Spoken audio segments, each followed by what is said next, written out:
Hi friends, welcome to our channel. ఏపీలో మహిళలకు ఉచిత బస్సు ప్రయాణానికి సంబంధించి అయితే కూడా డీటెయిల్స్ అయితే రిలీజ్ చేశారండి. మరి ఈ డీటెయిల్స్ ఏంటి, అర్హతలు ఏంటి అనేది అయితే ఒక వీడియో ద్వారా అయితే కంపల్సరీగా తెలుసుకోవాలండి. మీరైతే ప్రయాణిస్తున్న అంటే ఏపీ మహిళలకు సంబంధించి ప్రయాణిస్తున్న ప్రతి ఒక్కరైతే రూల్స్ ఏంటి అనేది అయితే తెలుసుకోవాలి. సో వీడియో అయితే కంపల్సరీగా ఎండ్ వరకు అయితే చూడండి. ఛానల్ అనేది కంపల్సరీగా సబ్స్క్రైబ్ చేసుకొని ఫాలో అవ్వండి. ఇక ముఖ్యంగా చూసుకున్నట్టయితే ఏపీలో మహిళలకు గుడ్ న్యూస్ అయితే అందించడం జరిగిందండి. ఉచిత బస్సు ప్రయాణంపై కీలక ఆదేశాలు అయితే జారీ చేశారండి.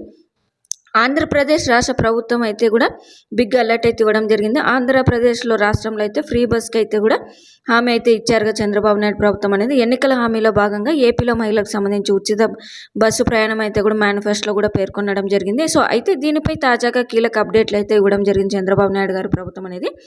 ఈ ఫ్రీ బస్సు అమలుపై కూడా నివేదిక తయారైతే చేస్తుంది చంద్రబాబు నాయుడు ప్రభుత్వం అనేది. సో మనకు ఉచిత బస్సు పెడితే కనుక ఎంత ఖర్చు అవుతుంది, ఎంత నష్టం ఉంటుంది, ఫ్రీ బస్ కోసం ఖర్చు చేసే డబ్బుల్ని ఎక్కడి నుంచి తీసుకురావాలి అనే దానిపై కూడా అధికారులు అయితే అంచనా వేస్తున్నారండి.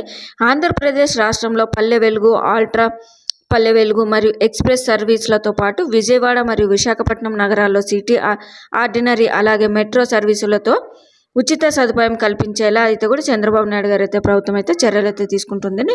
ఈ పథకానికి సంబంధించి చూసుకున్నట్టయితే ఆగస్టు 15 తర్వాత ఈ యొక్క పథకాన్ని అమలు చేసే అవకాశం ఉందని అయితే చెప్తున్నారండి. మనకు ఈ పథకానికి సంబంధించి చూసుకున్నట్టయితే మనకు ఆర్టీసీ, ఏపీఎస్ఆర్టీసీ, మనకు ఆల్ట్రా ఏపీఎస్ఆర్టీసీకి సంబంధించి కూడా చెప్తున్నారండి. అదేవిధంగా మనకు విశాఖపట్నం, విజయవాడ నుంచి అయితే కూడా ఆల్ట్రా ఆర్టీసీకి సంబంధించి కూడా ప్రయాణం అయితే చేయొచ్చు అని అయితే కూడా చెప్పడం జరిగిందండి.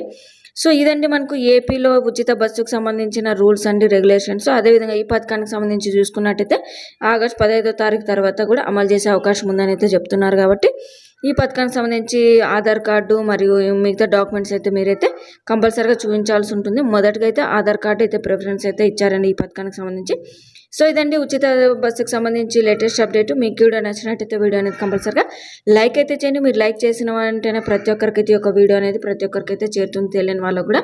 అలాగే ఈ యొక్క ఛానల్ అనేది కంపల్సరీగా సబ్స్క్రైబ్ చేసుకోండి. సబ్స్క్రైబ్ చేసుకుంటే ఎప్పటికప్పుడు లేటెస్ట్ అప్డేట్ అయితే కూడా మీకు నోటిఫికేషన్ రూపం అయితే రావడం జరుగుతుంది. అలాగే ప్రభుత్వ పథకాలకు సంబంధించి ఏమైనా డౌట్స్ ఉంటే కింద కామెంట్లు అయితే కంపల్సరీగా తెలియజేయండి. నేనైతే కంపల్సరీగా మీకు ఉన్న డౌట్స్ అయితే కంపల్సరీగా క్లియర్ అయితే చేస్తాను. అలాగే మన ఛానల్ అనేది కంపల్సరీగా సబ్స్క్రైబ్ చేస్తూ షేర్ అయితే చేయండి ప్రతి ఒక్కరికి. Thank you.